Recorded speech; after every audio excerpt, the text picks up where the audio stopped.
Locked On Podcast Network presents the 2024 NCAA Bracket Breakdown. Presented by Nissan.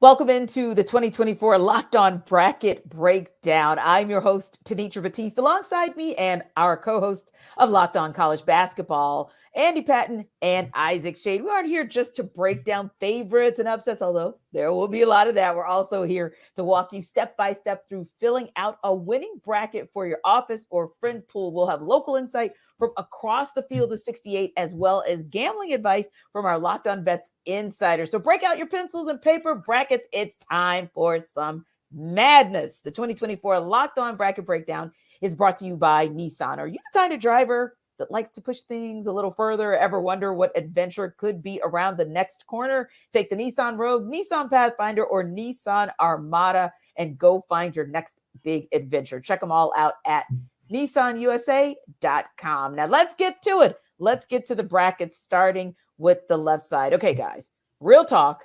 We've seen it twice, and I sure ain't going to bet on it that we're going to see it again this year. But for kicks and giggles, Isaac, for kicks and giggles, Andy, we'll actually talk about it. The 1 seed is UConn over in the East bracket. The 16 seed is Stetson.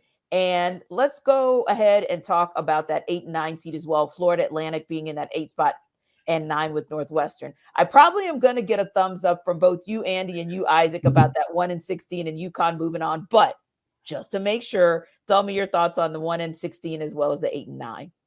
Let's put a number on it, Tenitra. One seeds are 150 and 2 all time against 16. So yeah, big thumbs up. Yep, 100%. UConn's going to advance here. Shout out to Stetson for being in the big dance. It's been a long time since they're here, but yeah, they're not going to get much of a chance here. Yeah, Andy, I got to agree with you guys on that as well. Andy, what about FAU? You see them advancing, or are you giving that nod to Northwestern? You know, I love Boo Buie at Northwestern, really talented guard. I like veteran guard play, but FAU's got a lot of it as well. John L. Davis, Elijah Martin, Dusty May, fantastic coach. To me, give me FAU. Sets up a nice matchup between two teams that were in the Final Four last year, between UConn and FAU in that round of 32. Absolutely. Same for me, Tenitra. I love the experience of FAU. Elijah Martin, whom Andy mentioned, is one of my favorite athletes in the tournament. Is this Dusty May's last ride in Boca Raton? We're going to find out, but I love getting 2 of these Final Four teams from last year squaring off in round 2. All right. So if we're picking Florida Atlantic, Isaac, to come out of that 8-9 game, and we obviously all agree it'll be UConn coming out of that as well. But do we see an 8 possibly upsetting a 1? We do see a possibility of it, again, because FAU has that experience from last year, because everyone came back. Dusty May did a great job keeping this team together. But, Tenitra, UConn is the number 1 overall seed for a reason. These dudes are for real. Tristan Newton, Donovan Clingan, Alex Caravan, Cam Spencer, and on. UConn's moving on to the Sweet 16. And Andy, as much as we like the veteran presence that FAU has, like Isaac said, we can't take away the fact that UConn has by far been the most consistent team across college basketball this season. They're too deep. They're too talented. I love FAU. I think they're going to put up a heck of a fight. But yeah, it's going to be the Huskies in this one. So, hey, I'm going to go ahead and do a cheat code, and I'm going to go ahead and put my UConn in because you guys said so. And I'm going to put my FAU in because you guys said so. But then I'm also going to put my UConn in again because guess what? You guys told me to do it. So I'm doing my bracket, and I'm going to definitely come back and circle back. If they're busted, it's on you guys. We'll take all that blame, Tenitra. Bring it on. Bring it. All right. So let's make a little jump down the bracket, and we're going to talk about kind of that next space where it always gets tricky. Your 5-12 and your 4 and 13. So for 5-12, Andy, we got San Diego State, and then we've got UAB in that 12 spot. We also have Auburn in at number 4 over in that East bracket, and Yale at 13. Where do you kind of see that playing out as far as the 5-12 and then as far as the 4 and 13? Tenitra, I typically have quite a few 12-5 upsets or 13-4 upsets, and I got a handful here in this bracket, but I don't have any here. I think San Diego State and Auburn are both going to advance. San Diego State only finished 5th in the Mountain West, which is a little surprising, especially since they earned far and away the best seed in March Madness here, but UAB barely snuck into the tournament. No disrespect to them, but I just don't see them being able to hang with a team that went all the way to the Final Four last year. And Auburn, very deep team, very talented team. Janai Brome has been playing some just excellent basketball as of late. And while I think Yale is a quality team, they played some good teams in the non-conference, got some nice wins, and managed to beat a Princeton team or get past a Princeton team in the Ivy League tournament. And I think they're a solid squad. But yeah, give me Auburn and San Diego State both advancing here. I think the only time in this bracket that I have both the 4 and the 5 advancing. Interesting. How about you, Isaac? Interestingly, I am right in line with Andy on this one. Okay. Props to UAB, as he said, for getting here and doing that, knocking off, or, South Florida doesn't win the AAC, so we have a bid thief situation there. But San Diego State behind Jaden Ledee, who is one of my favorite players in the entire nation, a big dude, an absolute stud. San Diego State, a third Final Four competitor from last season who was in the top half of this East bracket, moves on where they will face the Auburn Tigers. Bruce Pearl's team is rolling. They just won the SEC tournament championship on Sunday, leading just earlier on Sunday afternoon, leading up to the selection show. Great stuff there. Again, great for Yale getting past Princeton and then beating Brown on a buzzer beater to win the Ivy League championship. So, for all of these schools, it's just an honor to be here. But Auburn is going to take this one and play San Diego State in the second round. I like it. So it's Auburn and San Diego State in the second round for Isaac. You too, Andy? Yep, me too as well. And I think I'm going to take San Diego State to advance here. I think to me, it's going to be a Janai versus Jadon matchup, Ledee and Brome, and how that kind of shakes out in the front court for those two teams. Auburn, I think, has a lot of depth, but San Diego State has been here before.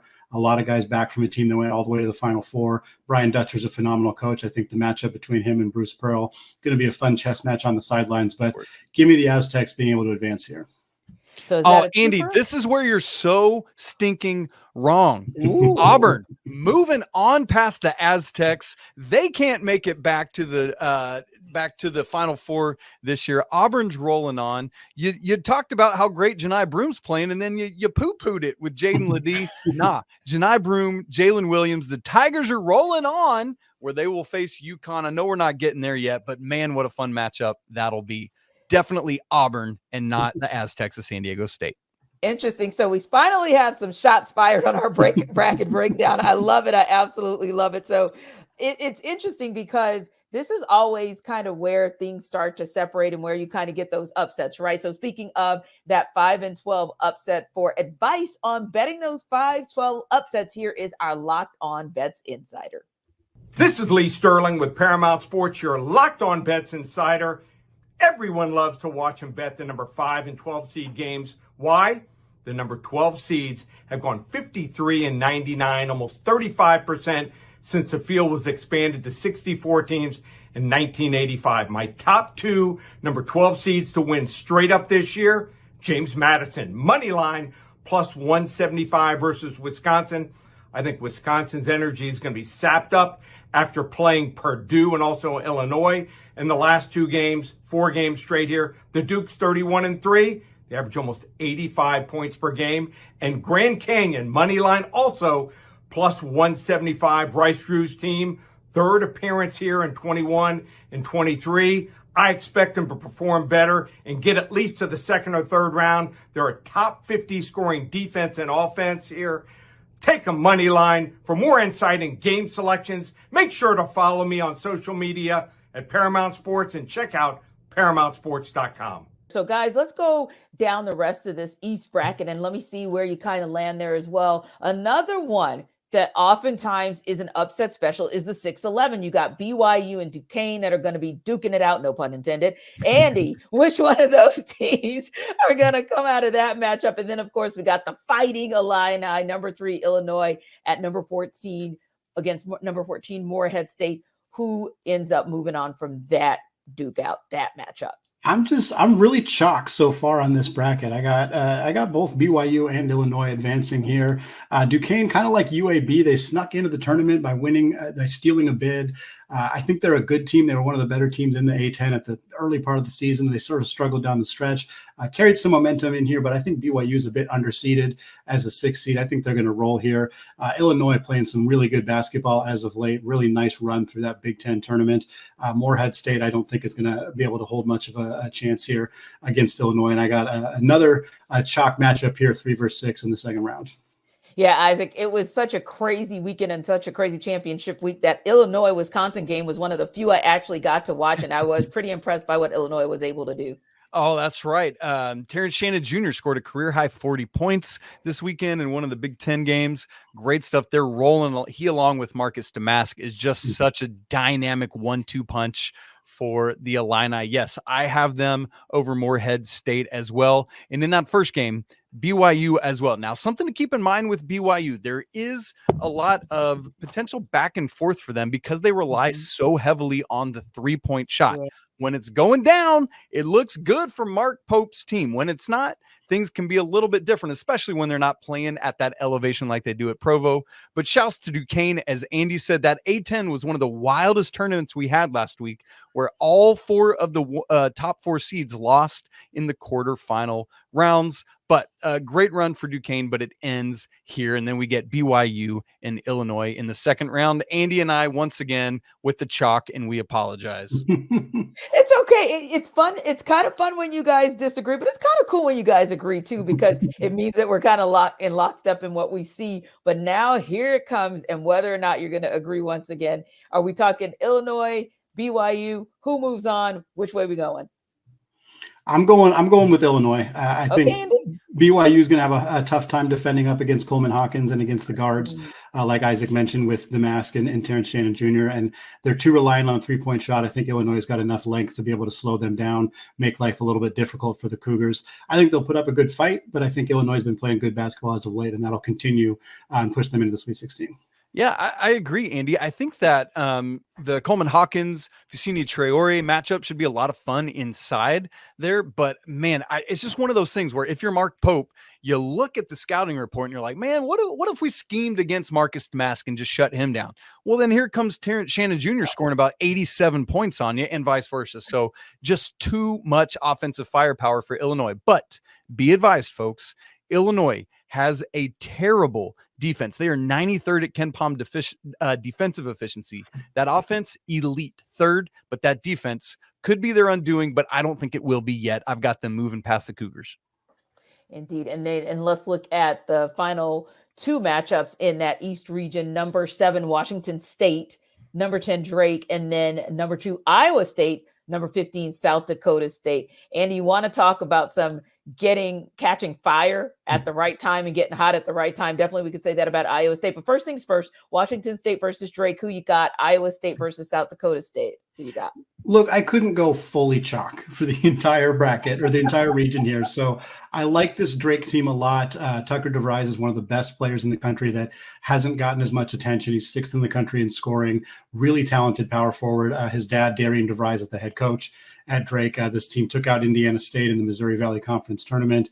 And Washington State's really good. Kyle Smith is a phenomenal coach, really good X's and O's, does a lot with maybe not as much resources. That's why he's been so successful at Wazoo. But I think it ends here. I think Drake is a 10-7 upset. Those don't get as much attention because they're pretty close in the bracket. But I think Drake's going to advance here and get an opportunity to take on an Iowa State team that I fully expect to advance over South Dakota State. Yep, agreed, Andy. And the interesting thing here is that these games are in Omaha, and Washington State's traveling all the way across the country, where Drake's going to be pretty close there. And so in some ways, it's one of those geographical bummers for the Cougars, who had a shot for a while at either getting the final Pac-12 regular season championship, but just couldn't win enough games down the stretch. I'm right with you for everything you said about Drake. I love DeVries. He is a dynamic scorer. If you haven't seen him, you need to. Here's the problem. When they face Iowa State in the second round, Iowa State, by the way, who's going to beat South Dakota State. I just saw this team in person this weekend at the T-Mobile Center in Kansas City. They are a dominant force on defense, where they're the number 1 team in the nation defensively at Ken Palm. I cannot wait to see that matchup, Andy, of Iowa State's defense against Tucker DeVries. It could be epic. What do you think?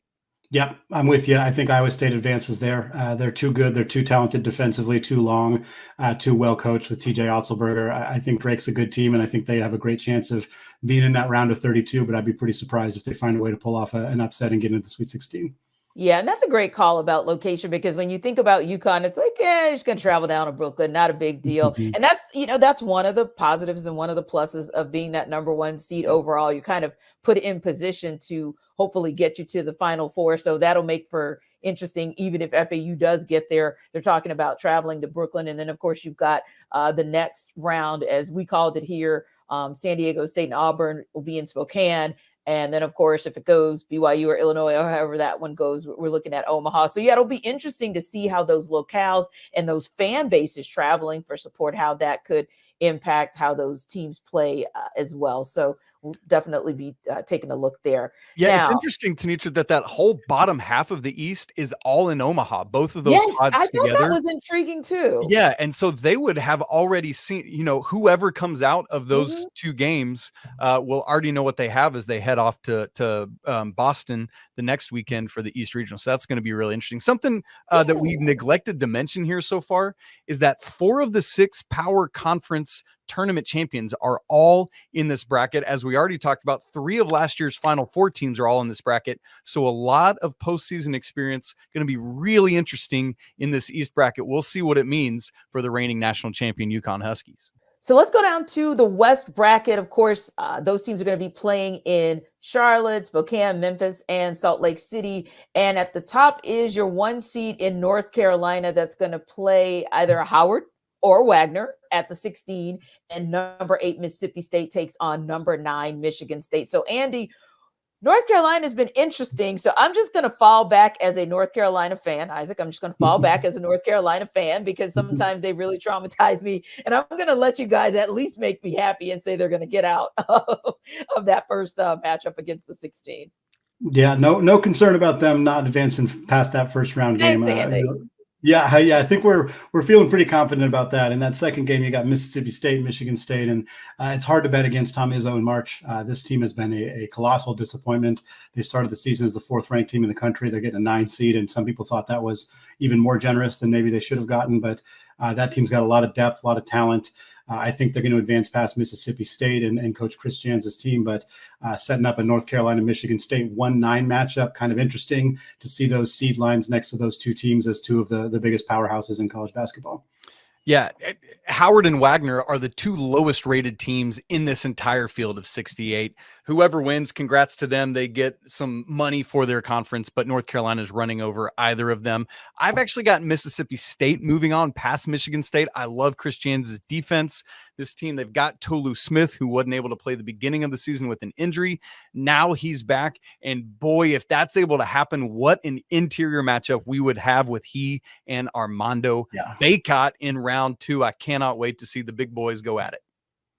Interesting. So out of that, North Carolina, are we talking, Andy, North Carolina taking on Mississippi State, and who moves on? Or are we talking North Carolina, Michigan State, who moves on? Ultimately, who comes out of that matchup? Yeah, it's still Carolina for me over Michigan State. I think Michigan State, if they do advance, will give North Carolina some trouble, just because Tom is a fantastic coach, and he'll find some advantages, some mismatches and whatnot. But the Tar Heels are just too good, and I think they're going to advance, and they're going to be in the Sweet 16.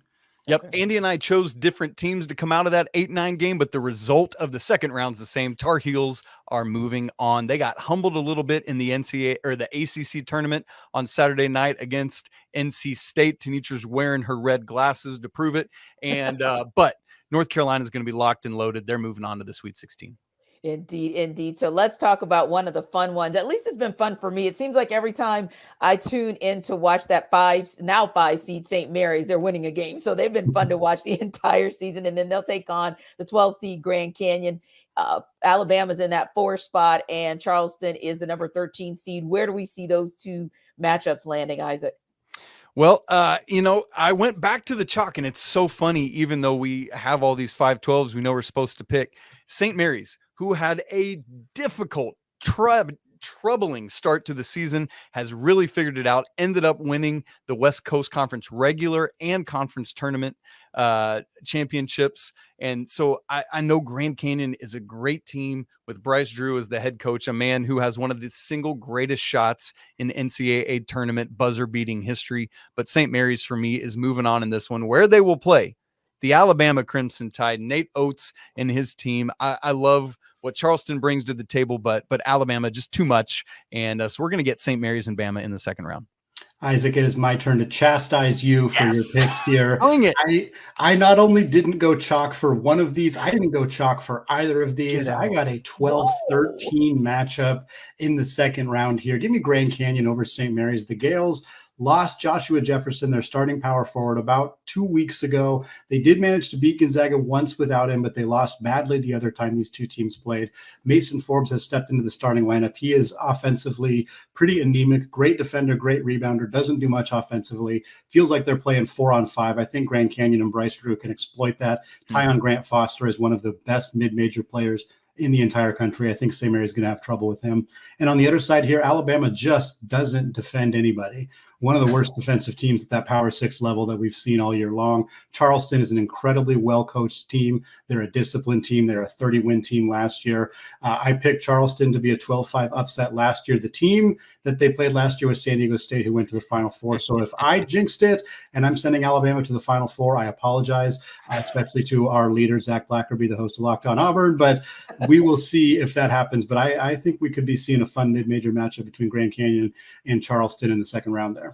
Andy, how wild would that be if Alabama did that a year after they were the number one overall seed and fell off? So that would be pretty crazy. Tenitra, just moving on, I'm actually going to stick with St. Mary's to beat Alabama in this game. I know, as Andy said, they're down a little bit, but it's, for me, a rally the troops, circle the wagons moment. Andy talked about Alabama's defense. I mentioned earlier how woeful Illinois is defensively. Alabama is even worse. They can bomb away from three, just like BYU we talked about earlier, but the defense does not back it up. St. Mary's going to the Sweet 16. Mine would be Grand Canyon. I'm taking Grand Canyon there, 12 seed over a 13 seed. We've seen that before. Not very often, but it has happened. But I think the Lopes are just, again, Tyon Grant Foster, I mentioned him already, really talented young man. I think Bryce Drew has done a really good job with this program. And I think Drew and Pat Kelsey are two coaches who might end up being both at different schools next year, especially if this ends up being the matchup. But yeah, give me Grand Canyon advancing to the Sweet 16. Interesting. Now, as far as who could bust up the brackets, like these guys have already started kind of busted up the brackets, but as far as who else could bust up the brackets this year, here's our Locked On College Basketball and NBA Big Board contributor. Leaf Tulane of Locked On NBA Big Board and College Basketball here, and here is the Cinderella candidate I think will fit the slipper and make a run in the big dance coming from the left side of your bracket from the West region. It is the New Mexico Lobos, who are among the 5 bid thieves to get into the tournament. The Lobos are actually favored by 2.5 points in their opener against Clemson, who is the 6th seed. That is very rare and indicates value there right off the bat. Secondly, New Mexico is red hot, beating 3 good Mountain West teams consecutively in a league that got 6 bids. What is prioritized in March? That's experience and guard play. The Lobos have those in spades, as they are led by a terrific trio of Jalen House, the son of Eddie House, Jamal Mashburn Jr., the son of Jamal Mashburn, and Donovan Dent, all 3 of whom score 15 points or more per game, and they are joined by a blossoming NBA draft prospect in JT Toppin, who has 13 points per game and 9 boards. The Lobos are favored against Clemson and then would face a susceptible to potent offense's 3 seed in Baylor, who ranks poorly in the defensive metrics. Ride with the Lobos, howling beyond midnight, and enjoy the madness. Ride with the Lobos. I absolutely love that. I absolutely love it. But I got to ask you guys. So let's talk about where that bracket is. 6 seed Clemson, 11 seed New Mexico, the 3rd Baylor, 3 seed Baylor, 14 is Colgate. Where do you guys see that Clemson New Mexico matchup, that Baylor Colgate matchup? Yeah, I'm with Leaf. I'm in lockstep here with Leaf. I got New Mexico advancing here. Clemson had a really strong start to the season, great non-conference, struggled a bit more as they got into conference play. We've seen that from this team in years past. Meanwhile, New Mexico seems to be peaking at the right time. Richard Pitino's group, as Leaf said, got some really fantastic, talented players in House and Mashburn and Toppin, and I think they got an opportunity. I think this first of all, I think this is as a 6-11. I think these two teams are very evenly matched. So if New Mexico does win, I don't consider that like a massive upset necessarily. I think they're two really good teams. And I do think Baylor advances past Colgate. And I think a Baylor-New Mexico matchup could be really intriguing. And I wouldn't be shocked if New Mexico gives them everything that they got. But I do think that's what we're going to see in the round of 32. How about you, Isaac?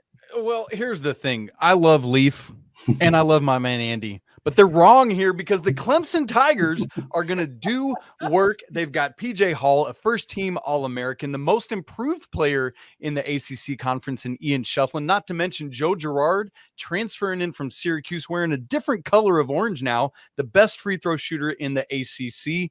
And a whole host. Chase Hunter running the show. I know that New Mexico is hot right now, but Clemson, who's Clemsoned a little bit this year, is going to figure it out right here and bring it home. And they'll be playing Baylor. Now, look, Colgate has been dominant again this season, won their regular season by like 6 games. Tenitra, ridiculous stuff. But Baylor is going to win that basketball game. All right, guys. Well, Cam Stewart with Locked On Baylor has more on the Bears seeding. The Baylor Bears might have the most uncertain team on the 1 seed line within their region, but it also might be the toughest region for a 3 seed to even get to the Sweet 16. I'm Cam Stewart from Locked On Baylor. The Bears are the 3 seed in the West region. They are headed to play the Colgate Raiders in Memphis in the first round. That is Friday that they will be taking on Colgate. The number 1 seed is North Carolina, the number 2 seed Arizona. So those are the two to look out for, and nothing to sneeze at. Alabama on that 4 line right behind them. But the Bears got to get past the second round first in order to face one of those two teams.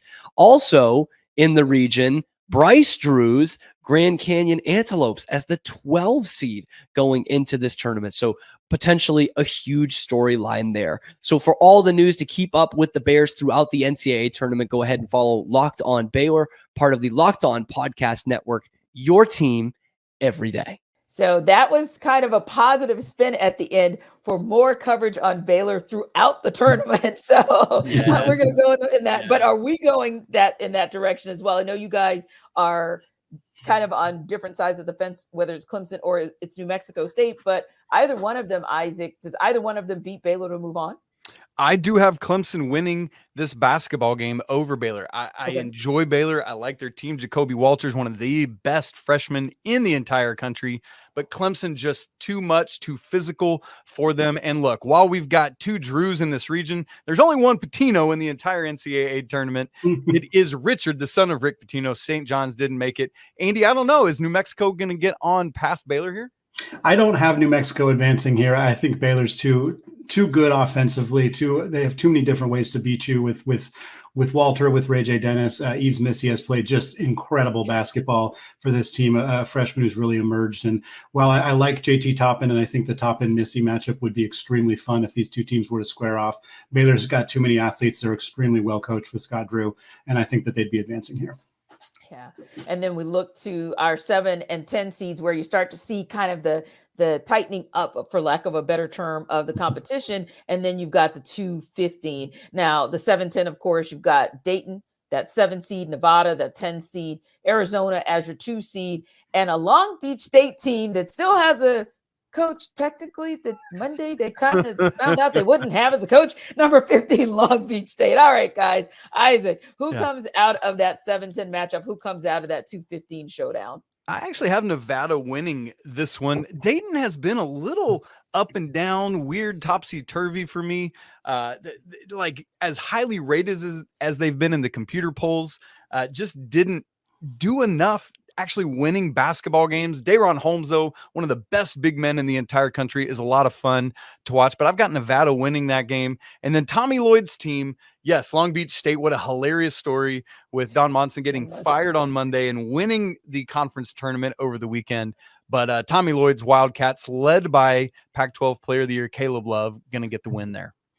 I am also going with Nevada, which means I realized in this region I have the 9, 10, 11, 12, and 13 seeds all advancing. Definitely not chalk in the West region. Nevada's played some great basketball as of late. I think the Mountain West is a superior conference to the A10 this year. I think they face better competition. Right. Dayton's Deron Holmes is fantastic. Nevada's got some really good players as well, and I think they got a chance to pull off the upset here. And I do believe they'll face Arizona. I want to shout out the Gonzaga connection between this Arizona and Long Beach State matchup. Dan Monson was the head coach of the Gonzaga team that went to the Elite Eight in 1999 before Mark Few took over. Tommy Lloyd was an assistant coach shortly after that for 20 years at Gonzaga before taking that job at Arizona. These two guys have known each other for decades. I think that makes this a very fun, a little bit bittersweet matchup for Dan Munson because pretty realistic chance this is the last game he coaches as a head coach in college basketball. Yeah. And it's going to be interesting because, 18 seasons and who could have kind of saw it ending in this way for him. But like you all said, we look to Arizona to move on and we look to Nevada to move on. When we see that matchup, kind of how do we see that playing out? Well, in that game, I got to go with Arizona. The firepower is just too much. I know they've lost a couple times down the stretch here in the Pac-12 semifinals and in the Pac-12 regular season finale at USC, but just too much Arizona, too much firepower. We named Caleb Love, but Umar Ballo in the post, Kylan Boswell, Kashad Johnson, who transferred from San Diego State, just a lot there. I disagree. I'm going with Nevada. And Arizona, Tommy Lloyd, certainly they really want to get this monkey off their back of losing early in the NCAA tournament, but I don't think it's going to happen there. I think we've seen this team. They lose to Oregon State in the regular season. They give up 100 points to Stanford in the regular season. I think teams have started to figure out how to beat this Arizona team. They have a tremendous amount of talent. They live and die a lot by Caleb Love, and that experiment has not always gone well, even though he has had a phenomenal season away from Chapel Hill. I think Nevada, they're a top 40 defense, top 40 offense. They slow the pace down. I think if they can dictate pace, force Tommy Lloyd's team to play a little bit outside of their comfort zone as a team that likes to run and gun, I wouldn't be surprised if Nevada, especially if they shoot it well, pulls off a pretty big stunner here and advances to the Sweet 16. It's going to be interesting to see how this thing goes down. Listen, we are just getting started. The right side of the bracket poses interesting first-round matchups, including Gonzaga getting the dreaded 5-12 matchup. Will they survive and advance? We're going to find out. But first, this week's March Madness bracket highlight is brought to you by our friends at Nissan. Each week, we're picking one team that stands out. A team that's pushed it further than the rest. Just like any of the all-new 2024 Nissan SUVs, these guys were able to take it to the next level. The UConn Huskies can only be described as an armada. This top-seeded team is as hardcore as it gets out there, so it's no wonder they've landed the top overall seed in the NCAA tournament. They're one of the favorites to win it all despite 4 of the 6 power conference champions standing in their way in the East region. So take the Nissan Rogue or Pathfinder or Armada and go find your next big adventure. Shop nissanusa.com. The bracket breakdown is also brought to you by Amazon Fire TV, which is your destination for sports. From live games to highlights to in-depth analysis. Fire TV offers amazing viewing experiences with smart TVs, as well as the Fire TV stick that you can plug into your existing TV to provide access to millions of movies and TV episodes. I, at my house, literally have an Amazon Fire TV stick on every TV in my house. I love the layout. I love the user experience. I love the little remote that's got buttons for me to go straight to Hulu or Disney Plus or Netflix or whatever. Fire TV recently created Fire TV channels to deliver a constant supply of the latest videos from your favorite sports brands, all for free. That includes all of us here at the Locked On Network. Not to mention, the Fire TV channels have great news, entertainment, gaming, travel, and cooking videos as well. So check out Fire TV channels on Fire TV and Alexa devices. If you haven't done so, you should. Trust me on that. To learn more, visit amazon.com/LockedOnFireTV. Welcome back to the 2024 Locked On Bracket Breakdown presented by Nissan. Time to take it to the South, the Dallas bracket that's ultimately going to land in Dallas. But of course, we know first starts in Memphis, Brooklyn, Pittsburgh, Indianapolis, which is not really South. But anywho, number one, the 1 seed there in that bracket is Houston, and they'll be taking on the number 16 seed in Longwood. and then your number 8 Nebraska against number 9 Texas A&M. Guys, who comes out of those matchups? Isaac, we'll start with you. Look, Houston. We know what 1-16, so we just thumbs up that and keep moving. Nebraska's been a fun story this year coming out of the Big Ten, but Texas A&M, who just knocked off Kentucky in the SEC tournament, has so much firepower in the backcourt, led by Wade Taylor IV. I got the Aggies. Gig 'em. Take that on to the second round. No, I'm not with you on that one. A&M's far too inconsistent. I think they're like bottom 10 team in the country in 3-point percentage. Look, Wade Taylor is phenomenal. Radford is phenomenal when they're on, but those guys are not on too often for me. I think Nebraska's a more consistent team. I think they're going to be the team that advances here. Obviously, no argument with Houston. And I think I don't want to speak for Isaac here, but I got Houston. Oh, you can. I got Houston all the way in the Sweet 16, advancing past either Nebraska or A&M. Give me all that Jamal Shed, man. Yeah, he's a bad man. So let's just go to our 5-12 and see if we got any upset specials there. We got Wisconsin as the number 5 seed. And we got James Madison as the number 12. And then we got the Dukies at number 4 and number 13, Vermont. Where are we going, Isaac? It's weird. I keep picking all the chalk in these 5-12s and 4-13s, and I'm doing it again. I know, how boring of me. But look, Wisconsin, who had closed the regular season, losing 8 of their final 11 games, somewhere finds what they had done prior to the beginning of February and turns it back around in the Big Ten tournament, knocking off Purdue as part of it. I've got them upsetting James Madison, even though not upsetting, good grief, beating James Madison. Boy, that would be funny if James Madison was favored. Beating James Madison, despite the fact that James Madison has had success against the Big Ten, started off the season beating Michigan State, but I got Wisconsin here. And then Duke, while they have had some troubles, just too much for the Vermont team. Yeah, I'm going James Madison. Lee Sterling said that he's got James Madison and Grand Canyon as the 2-12 seeds to watch. I'm 100% lockstep there as well. I got the Dukes here moving on. Mark Byington, a phenomenal coach. I think he's probably coaching his last couple of games at James Madison. I know West Virginia, among other schools, are really eyeballing him as a potential replacement. But I think, having said that, this is going to be the trendy. I guarantee you, this is going to be the trendiest 12-5 upset. 100%, because Wisconsin has struggled. It is very well known that they have struggled. James Madison was immediately in the headlines 3 days into the college basketball season because they beat Michigan State, because they beat Kent State. So for more casual fans who have kind of just been in and out, they know James Madison has some big upsets. They know Wisconsin struggled. They know 12-5 upsets are the pick. They're going to pick it. I'm going to pick it. But we have seen a lot of years where the most popular, trendy 12-5 upset pick is not necessarily the one to go with. Hedging my bet a tiny bit there, but I am going to stick with James Madison, and I have them playing. It's going to be the Dukes versus Duke. I do have Duke. I want to ask you, how big a factor was that in this upset decision, Duke against Duke? Dukes versus Duke is definitely a fun storyline that we could roll with there. But no, the Catamounts are a good squad. I think they've won 8 straight conference regular season titles, but Duke's just too good. They're struggling a little bit. I'm not sure they're going to be as dominant of a program in this tournament, but I think they're going to advance here past Vermont. But does it matter, Isaac? Because at the end of the day, are we not still ultimately saying, hey, whichever one of you guys run up on U of H, it's going to be a done deal? Yeah, I mean, ultimately, I will eventually have Houston moving all the way through. We'll talk about that later. But I do have Wisconsin beating Duke here. Duke is the more supremely talented team, clearly. But they have shown youth and inconsistency this year.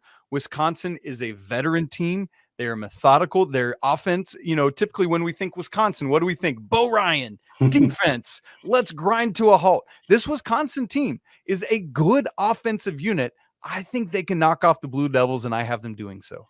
You can pat yourself on the back for your bold 5 seed over a 4 seed. I'm taking my 12 seed over a 4 seed here. No. 5 over 4 is awesome.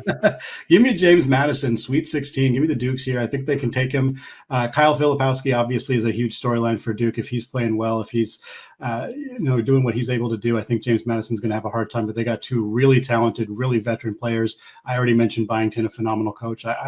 We saw this team knock off a really good Michigan State team. We've seen them do it time and time again. I think this is an opportunity for another 12 seed to be in the Sweet 16 and setting up a nice matchup between Houston and James Madison. Andy, where do we see it going when we start to look a little bit further down the bracket? You've got Texas Tech as a 6 seed, NC State as the 11 seed, Kentucky in that 3 spot, and Oakland at 14. Where do we see those two matchups playing out? Back to going chalk here. I got Texas Tech advancing past NC State. Look, what an incredible run from the Wolfpack. They deserve all the golf claps in the world for winning 5 straight games. They beat 5 teams who had all won a national championship in the 2000s. That's an incredible accomplishment, even if Louisville and Syracuse are not exactly at the level they've been in the past, but still a huge run for them. But I think it runs out here. Texas Tech, really well-coached team. Grant McCaslin does an awesome job with that group. I think they advance. I think Kentucky advances past Oakland here as well. Just too much firepower, too much pure talent on that Wildcats team to not to suffer a loss here. So I think we look at a 3-6 matchup between the Red Raiders and the Wildcats of Kentucky. Completely agree on the Kentucky side of things, but I have NC State keeping it. Oh, wow. hot. Another ACC team advancing from Isaac. Yeah, you know what? I didn't even really realize that, but here we are. But let me say this. NC State is just the second ever team to win 5 games in 5 days to win their conference tournament championship. The other, the Kemba Walker UConn Huskies team that went on to also win the NCAA tournament. Now, I don't think NC State's about to do that, but I do have them getting past Texas Tech. The Red Raiders are a little bit banged up here. As Andy said, Coach McCaslin has done a great job in his first year in Lubbock, but NC State and their big man inside, DJ Burns, is a force to be reckoned with. He had 7 assists in that ACC championship game. Watch what happens as he is inside with guys like DJ Horn. It's the DJ show for NC State. Give me the Wolfpack moving on to the second round. Gotcha. So if we then look, and we're going to stop for a second and kind of hear a little bit more about this, but there are some intriguing matchups to figure out whether or not who those teams are going to meet as well. And that's with our number 7 seed in Florida, and then our number 10 seed there with Colorado or Boise State, number 2 Marquette, and number 15 Western Kentucky. But let's hear from our guy Brandon Olson with Locked On Gators. He'll have more for us on Florida's position in the tournament.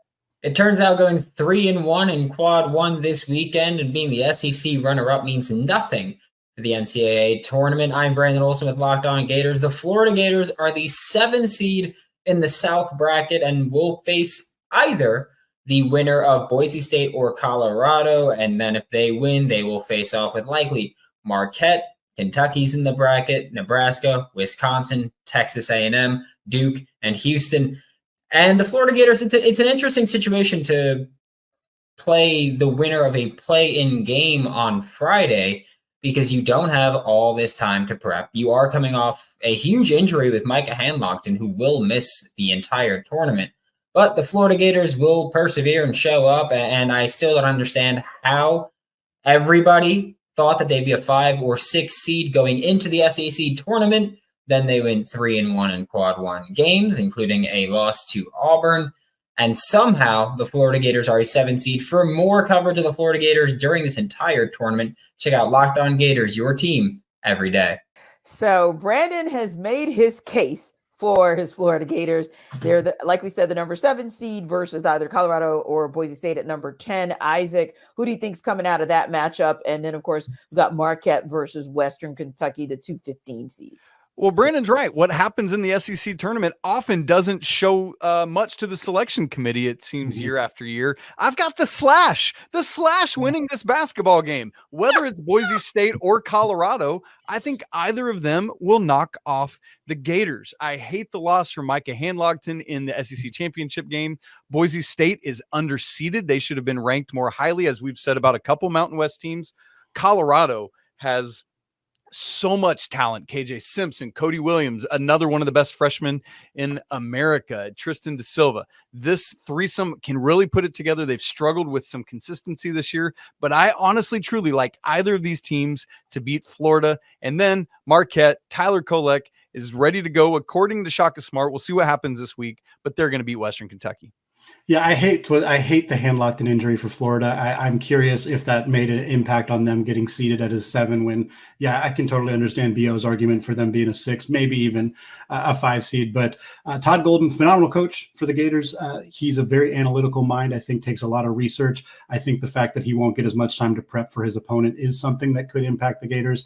I'm with Isaac 100%. Boise State or Colorado, whoever wins that game, which is going to be a really fun game, by the way. Yeah. That team, I think, advances past Florida. They end up playing Marquette, who, even if Kolek's not at 100%, they're going to advance past Western Kentucky. We'll see if that impacts them a little bit further down the line in this tournament. But I think you're going to see Marquette playing either Boise State or Colorado in that second round.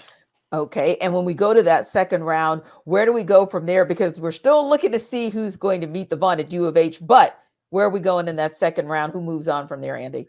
I got Marquette moving on. I got Marquette and Kentucky playing each other, fairly chalk right there. But I think for starters, if that ends up being a matchup, wow, that's going to be an incredibly fun basketball game. 2 high-level offenses, 2 extremely talented guard rooms. That's a really fun matchup, and I think that's what we're going to end up seeing coming out in the Sweet 16 there. I got the exact same, nothing more to say about it. Let's keep trucking. Love it, love it, love it. We are going to keep trucking along. We're headed to the Midwest round 1. And of course, Midwest will be in Detroit, but they'll start off in Indianapolis, Salt Lake City, Pittsburgh, and Charlotte. So let's go up to the top seed in this particular region. We're talking Purdue here. And of course, number 16 will be Grambling or Montana State. And then we look at number 8 Utah State against number 9 TCU. Let's take those matchups first. And guys, let me know where you're landing. Isaac. I got Purdue.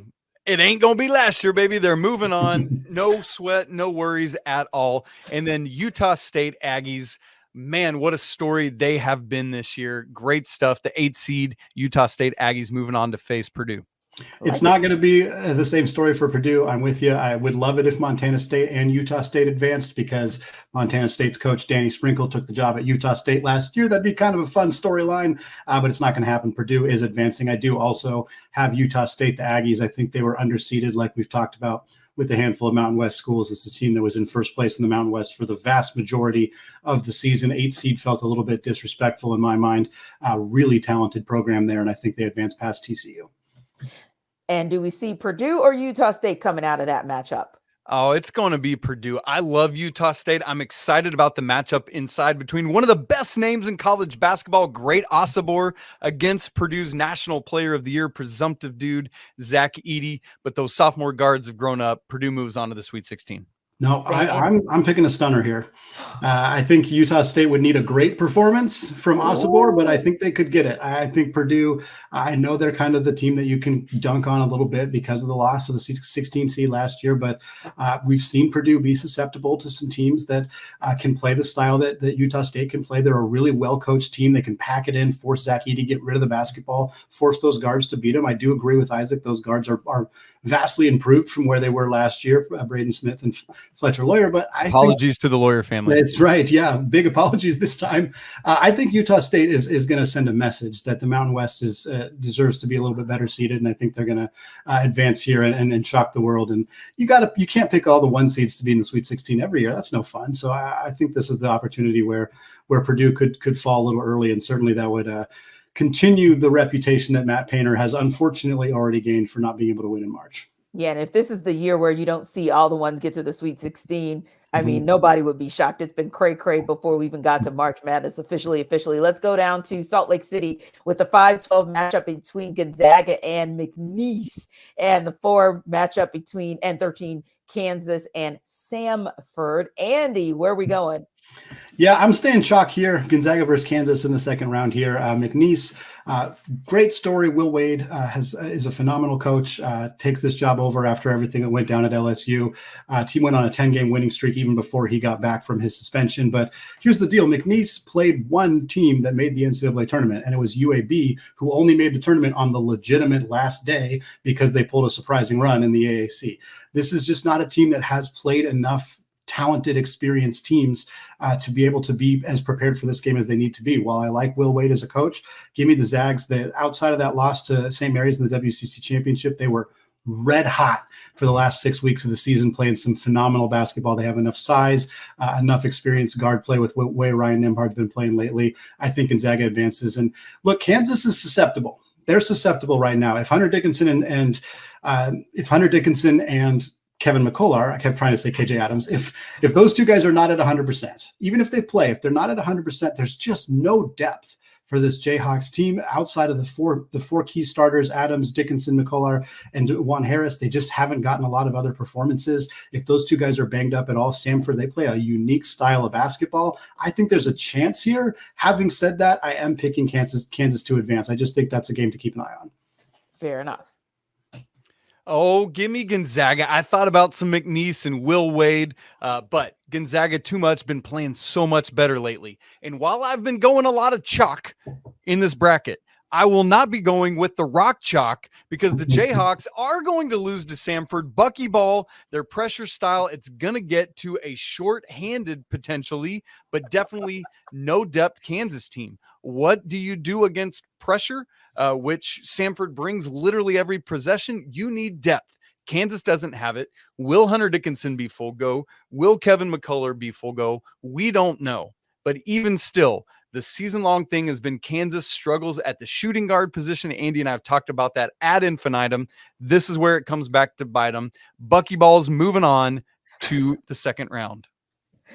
Wow. Well, for more on who could bust up more of the brackets this year, and listen, you guys just heard our guys bust up brackets, but here's Locked On College Basketball and NBA big board contributor talk about some bracket busting. Leaf Tulane of Locked On NBA Big Board and Locked On College Basketball here. And here's the Cinderella candidate I think will fit the slipper and make a run in the big dance coming from the right-hand side of your bracket. This team sports a 30-3 record and have a coach with experience winning games in the big dance in Will Wade. They are the McNeese Cowboys. McNeese is led by a former Big 12 transfer in guard Shahada Wells, who scores 18 points per game, adding 5 assists per game. McNeese shoots a lot of threes, hitting 39% of them, which is good for 7th nationally. And then McNeese also forces a lot of turnovers at a high rate, sporting a steal percentage of 14%, good for 6th nationally. Additionally, this team has wins over the American Conference champion UAB, who is another 12 seed, by 21 points, beat Michigan by double digits, along with VCU, who is in the championship game for the A10 by double digits.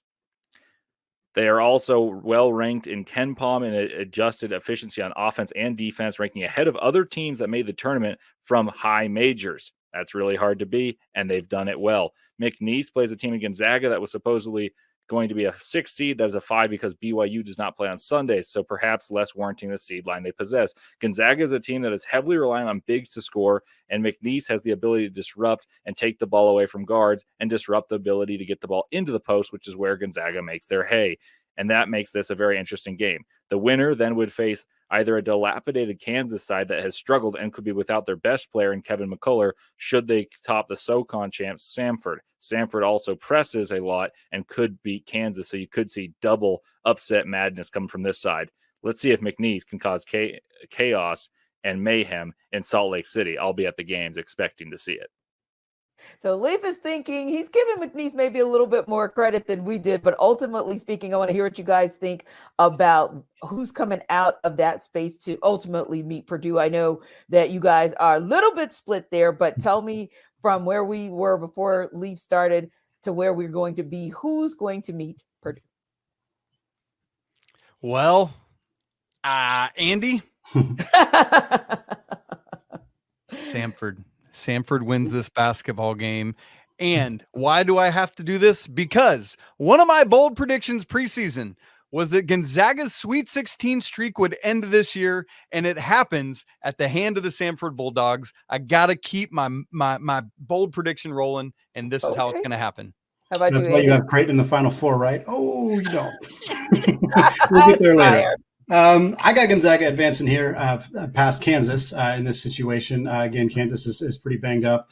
We'll see how healthy they are. Graham Ike versus Hunter Dickinson, incredibly fun matchup on the low block. But I ultimately think the depth issue is going to be a problem for Kansas. I think Gonzaga, the way they've been rolling as of late, will be able to advance here. Again, for me, not playing Purdue, actually playing Utah State in that Sweet 16 matchup would be a really intriguing one.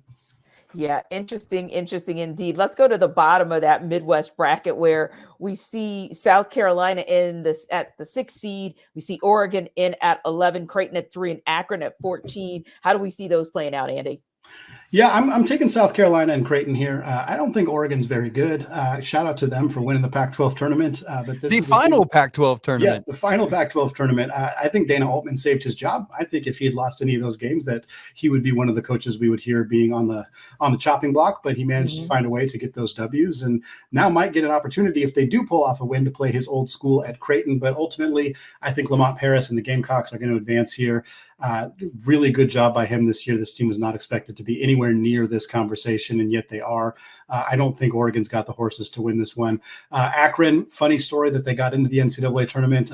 Funny is maybe not the right word, kind of more tragic for Kent State, who unfortunately player made a mistake and committed a foul when he shouldn't have, and the team ends up losing because of that. But Creighton is so talented.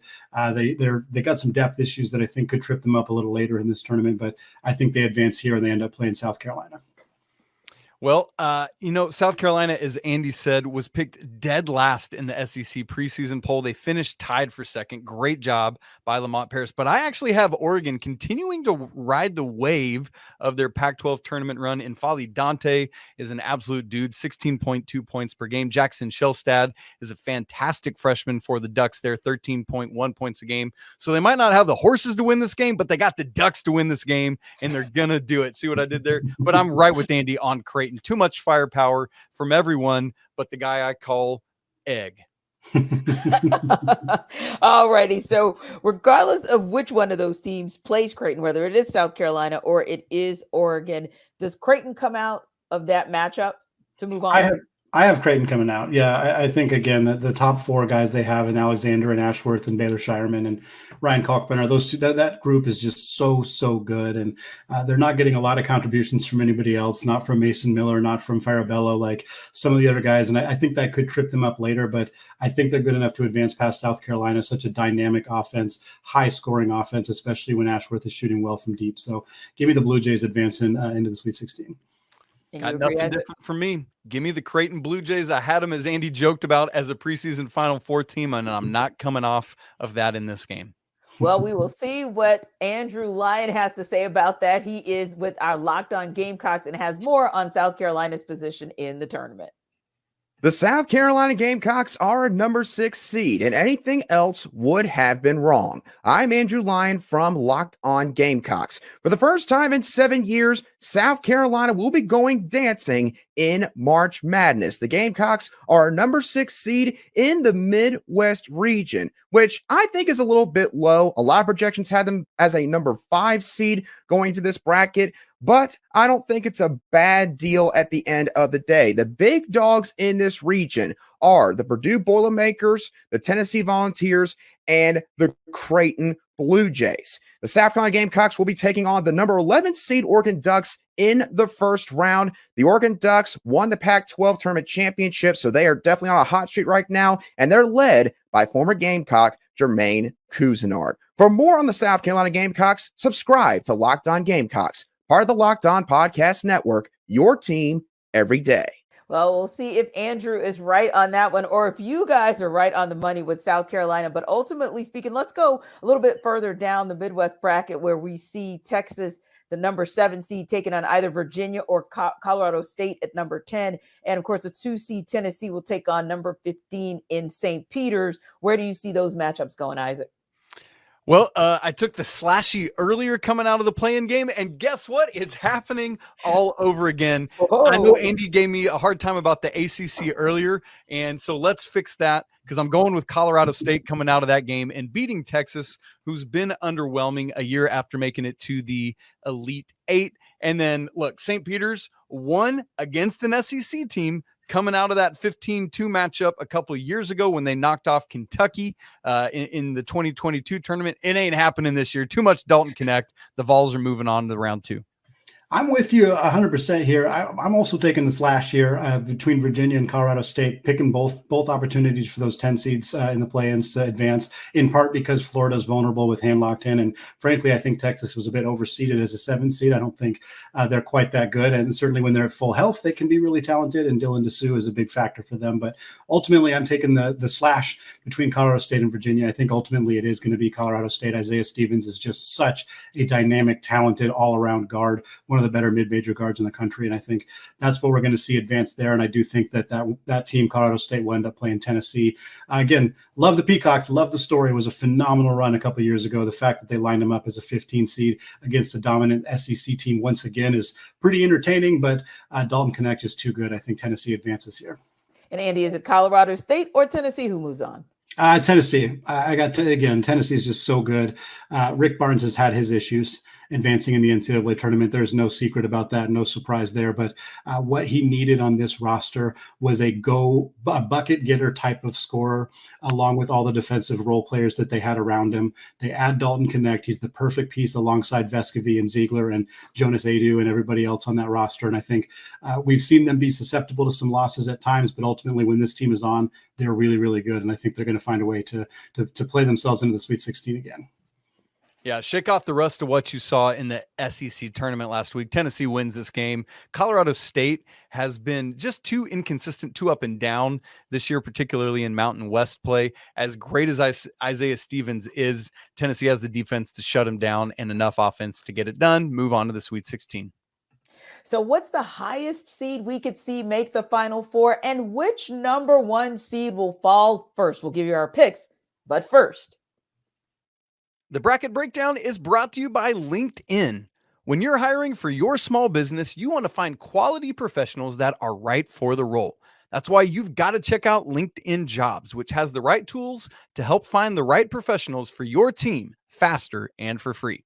And thankfully, LinkedIn's not just some other job board. They've got a vast network of more than 1 billion professionals, making it the best place to hire.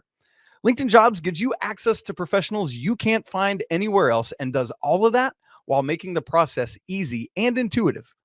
Beyond that, hiring is so simple when you have that many quality candidates. So easy, in fact, that 86% of small businesses get a qualified candidate within 24 hours. LinkedIn knows that small businesses like yours are wearing so many hats and might not have the time or resources to hire, so they're constantly finding ways to make that process easier for you. For example, they just launched a feature to help you write your own job descriptions. How great is that? So post your job for free right now at linkedin.com/lockedoncollege. Again, that's linkedin.com/lockedoncollege to post your job for free. Terms and conditions apply. Welcome back to the 2024 Locked On Bracket Breakdown presented by Nissan. So guys, it is time to move on through our brackets down to our Sweet 16. Let's take it to the East first. And Andy, I want you to take us through where you landed coming from 68/64 down to our 32 and ultimately to our Sweet 16. Who you got? Yeah, it's pretty chalk here for me in the East, and it kind of stays that way all the way through. I was 1, 2, 3, and 5 with San Diego State beating Auburn as the only upset to have happen in this region. So you got UConn versus San Diego State in the Sweet 16, of course, a rematch of the national championship game from last year. And then you got Iowa State and Illinois, your Big 12 and Big 10 conference tournament champions. Really exciting stuff there. And I got UConn advancing here past San Diego State, just like they did last year. And I got Iowa State out of the Big 12. They've just been playing some incredible basketball, elite defensive team for TJ Otzelberger. So give me UConn and Iowa State, the 1 versus the 2. I know it's not very fun, but I do think those are the 2 best teams in the East region. I think those are the teams that are advancing. And give me the Huskies going back to the Final Four. No team who has won a national championship has even advanced past the Sweet 16 the following year, since Florida won back-to-back in 2007, 2008. But give me UConn going all the way to the Final Four out of the East region. Crazy to think it's been 15 years. But yeah, Right. Isaac, you definitely were in the UConn space, but maybe some of the other teams, that's where kind of we split and it's not so much chalk. Yes. Well, first, before we get lit up, Florida's back-to-back was 06 and 07. So I don't want Thank you. Brandon Olson jumping out at us here. But this is the one region where I do have chalk 1, 2, 3, and 4 in the Sweet 16. So UConn against Auburn. I'm going with the Huskies, breaking that streak that Andy was just talking about there, making it to the Elite Eight against Iowa State. Look, Illinois is such a good elite offensive basketball team, but Iowa State is the number 1 defensive team at Ken Palm. I love this matchup because of that offense defense. Iowa State too much. We saw that against Houston in the Big 12 championship game. And then this is where I have my first 1 seed falling. Iowa State is going to knock off the number 1 overall team in this tournament. The Cyclones going to the Final Four with TJ Otzelberger. Whoa, you heard it here first. So let me make sure I make a note that this is where we kind of part the waters in that Eastern region. Well, Mark Zanetto with Locked On UConn has more on the Huskies' attempt to repeat. UConn is the number 1 overall seed, right where they belonged, even before the rest of the number 1s ended their regular season with a loss. Hi, I'm Mark Zanetto, your host of Locked On UConn. The Huskies open up the fence of their national title in Brooklyn Friday against the Stetson Hatters.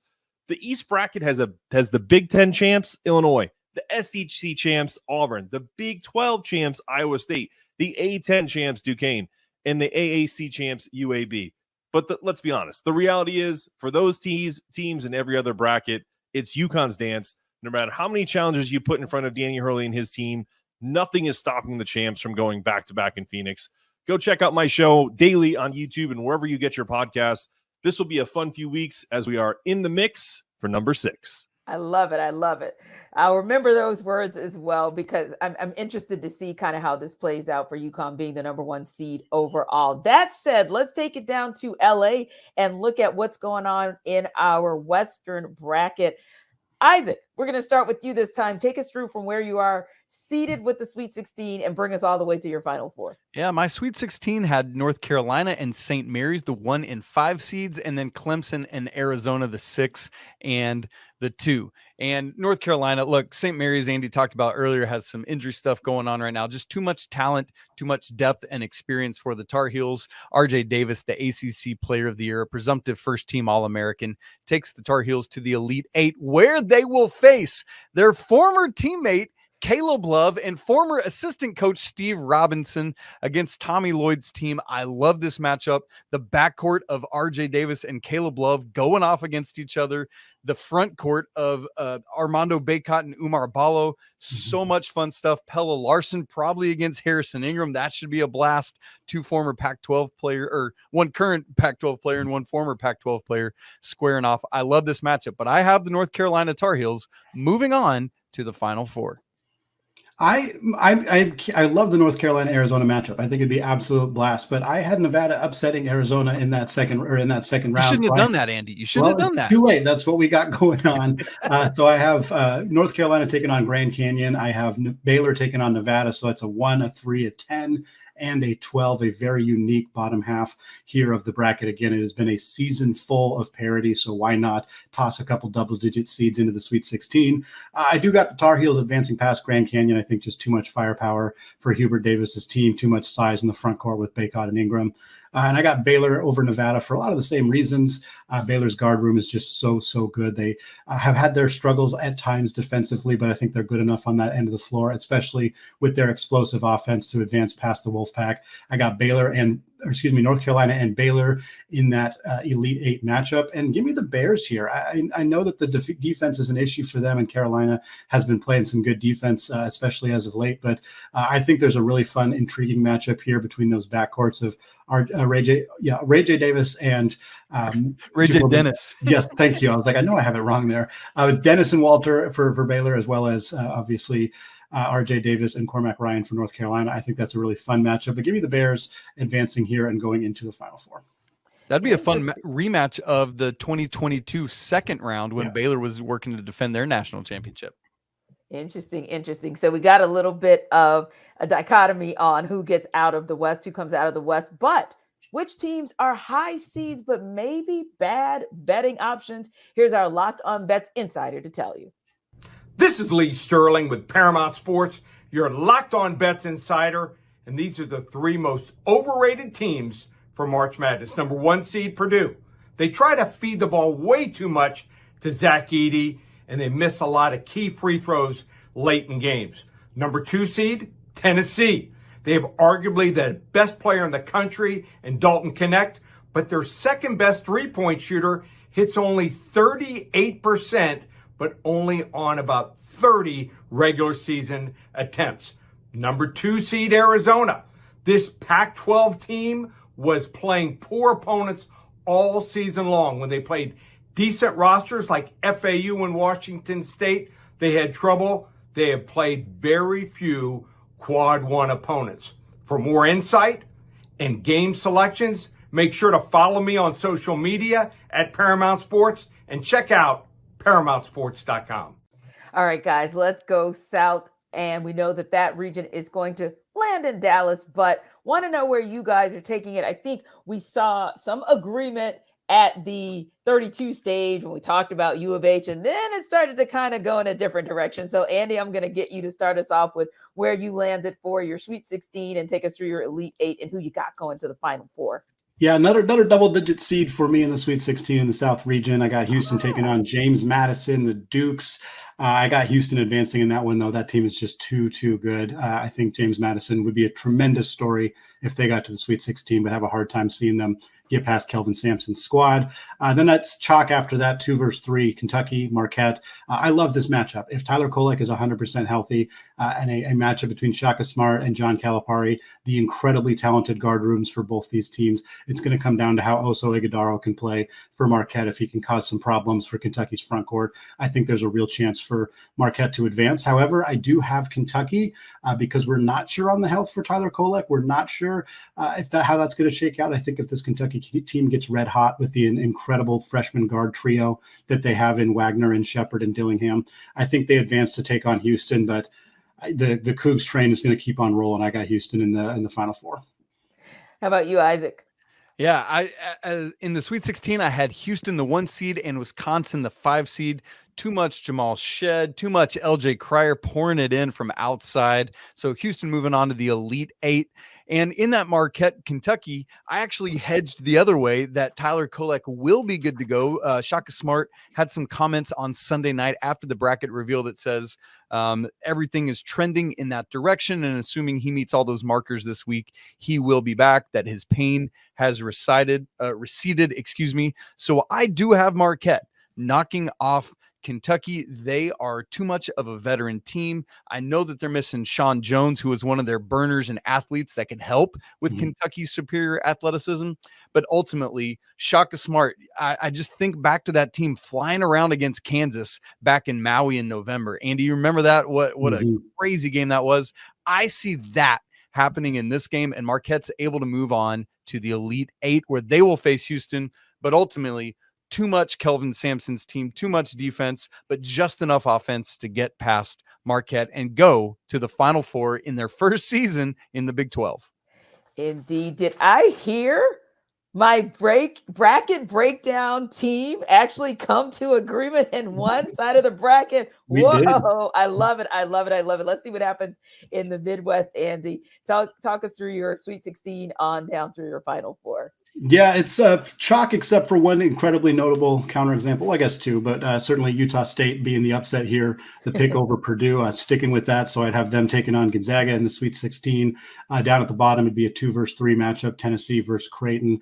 I actually got Creighton coming out of that matchup. I think Tennessee, again, Lee kind of talked about it a little bit, some issues with outside shooting on that team outside of Dalton Knecht. We've seen teams, if they can slow him down, or even if he just has an off night, we've seen Tennessee struggle. We talked about Creighton having some depth issues as well, but they got 4 guys who can beat you. So even if Dalton Knecht, or even if, let's say, Trey Alexander or Baylor Shireman has an off night for the Blue Jays, they can still find a way to win. I'm not sure Tennessee can do that if Dalton Knecht has an off night. So give me the Blue Jays advancing. Give me the Zags over Utah State. I think Graham Ike is going to be too much. He spent some time in the Mountain West already, was a Player of the Year candidate at Wyoming. He's going to be ready for this Utah State team. Give me the Zags and Creighton. Ryan Nembhard battle. Nembhard transferred from Creighton to Gonzaga this last offseason. Really fun kind of rematch there. Gonzaga and Creighton have had some great battles in the past, and I think Creighton's going to take this one, advance themselves into the Final Four as a 3 seed coming out of this region. I had Purdue, the 1 seed, and Samford, the 13 seed in my Sweet 16. Look, one of the bracket things you folks need to know as you fill these out, you take your underdogs for a while, but once we get to the money-making time, you got to go with the favorites. Purdue over Samford to get to the Elite 8, and I have that same Creighton and Tennessee matchup, but I do have Dalton Knecht, Zakai Ziegler, Josiah Jordan-James, Santiago Vescovi taking over this game. The Creighton starting 4, the 4 of the 5 that always score and do the work, do it, but it's just not enough. As Andy said, Mason Miller doesn't contribute enough. Farabello doesn't contribute enough. Tennessee going to the Elite Eight, where they will face Purdue and Zach Edey, and Tennessee moves on to their first ever Final Four. Whoa. Okay, you called it. You called it. This will be very, very interesting. Now, if you want to take those bracket busters to the bank, we got somebody to help you do it. Here's our Locked On Bets Insider. This is Lee Sterling with Paramount Sports, your Locked On Bets Insider. And these are my 3 sleeper teams for March Madness. Number 5, Gonzaga. Number 1 and number 2, Purdue and Tennessee, are consistent choke artists in this region here. And number 4, Kansas, is banged up. This team beat Kentucky and St. Mary's on the road. Number 10, Drake, top scorer Tucker DeVries. Number 6, scoring in college basketball with over 21 points per game, had 13 games of 25 points or more. And the team shot over 43% from three-point range in conference tournament. And number 11, Duquesne. The Dukes have won 8 straight, and they ranked number 34 in adjusted defense, the best among mid-major busters here.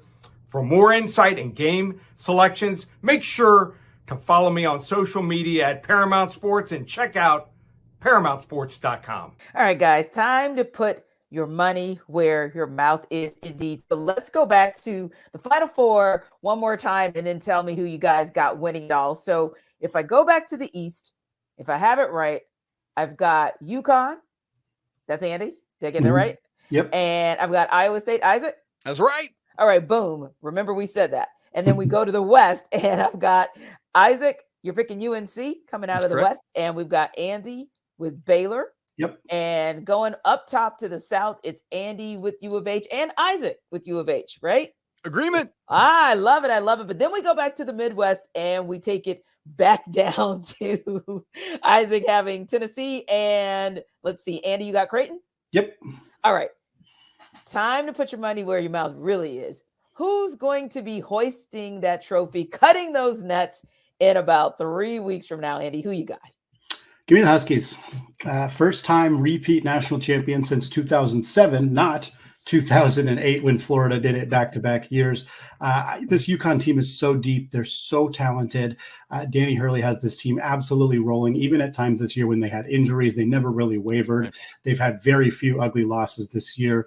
They lost to Seton Hall in the first game of the Big East. Outside of that, this team has just been tremendously phenomenal. If they can stay healthy, if Klingon doesn't suffer any injuries, his presence down low, Alex Caravan and Cam Spencer providing that floor spacing on the wing. Tristan Newton's one of the top 3 point guards in college basketball, and I don't think he's third. He is phenomenal the way that he has played this year. That combined with, I mean, we're 4 players in. We're not talking about their potential lottery pick combo guard and Stephon Castle. Like, this team is so deep, so talented, so well coached, so experienced. To me, it's really hard to see, especially with the matchups here in this bracket, that Baylor does not have the defensive horses to hang with UConn. Houston is a phenomenal defensive team, and I think that's your national championship matchup is UConn versus Houston. But Houston just does not score enough. UConn does not need to score 85 points against Houston. They probably only need to score 65 in order to win that game. It might not be the most fun watch, but I think UConn beats Houston in a low-ish scoring national championship game. Isaac, who cuts down the nets on April 8th in Phoenix? Well, coming out of that left side of the bracket where Iowa State and North Carolina, I do have the Tar Heels, just that experience that they have, despite the fact that they have a freshman running the show in Elliot Cadeau. I just rhymed and I didn't even know. But the Tar Heels are bringing it into the national championship game. First time making it back there since 2 years ago when they fell to Kansas. And unfortunately for the Tar Heels, they will fall again to the Houston Cougars, who are going to knock off Tennessee. A great defensive battle, by the way, in that semifinal. Good grief. Looking forward to it. Houston, North Carolina in the championship game with Kelvin Sampson and the Cougars doing it. But what's interesting for me is I look at my Final Four. It is like 6 of our top Ken Palm teams in the nation. Iowa State, number 1. Houston, number 2. Tennessee, number 3. And North Carolina, number 6. So we could have a defensive-minded Final Four if it plays out the way I see it. How about you, Andy? We talked about UConn. That's who you're picking to win it all. Isaac, you're picking U of H. But Andy, is there any pick when you look back to how you got to UConn winning it all that you said, man, I hate I went that route? It's funny. I fill these out kind of quickly, and then I go back through, and I usually go back through a handful of times. So I'm still kind of working back through some of the picks that I made here. There's nothing that I vehemently don't like. I kind of wish I'd picked Drake a little bit farther. I just don't like that second round matchup with Iowa State. I think that's a tough one for them.